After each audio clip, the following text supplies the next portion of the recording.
సాధించినందుకు చాలా చాలా చాలా సంతోషంగా ఉందండి. ఇంతకు ముందు ఎందరో ఎంతెంతో రాజకీయాలు చేసిండొచ్చును, కానీ ఇలాంటి చరిత్రాత్మక రాజకీయం మాత్రము ఇదే ఫస్ట్ టైము, ఇదే కొనసాగుతుంది అని చెప్పేసి అందరూ భావిస్తాము. ముఖ్యంగా ఆంధ్ర పాలిటిక్స్ అంత వరస్ట్ పాలిటిక్స్ యావది లేదు అని చెప్పేసి 5 ఏళ్ల పరిపాలనలో మనకు అందరికీ తెలిసిందే. జగన్ అంత వరస్ట్ పరిపాలన ఎప్పుడూ మనం చూడలేదు ఇంతవరకు.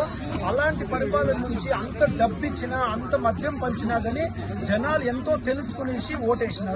ముఖ్యంగా నేనైతే ఈసారి చాలా గందరగోళంగా ఉంటుంది అనుకున్నాను. ఎందుకంటే ఆ రౌడీజము, అంత మద్యం పంచడము, అంత డబ్బు పంచడము, అంత చేసినా కానీ ఆంధ్ర ప్రేక్షకులు మాత్రము నీతి నిజాయితీ ఒక ధర్మానికి ఓటేసినారు.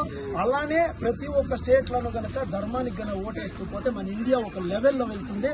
పవన్ కళ్యాణ్ లాంటి వ్యక్తులు ప్రతి ఒక్క స్టేట్లోనే రావాలని చెప్పేసి మనస్ఫూర్తిగా కోరుకుంటూ జై హింద్, జై జనసేన.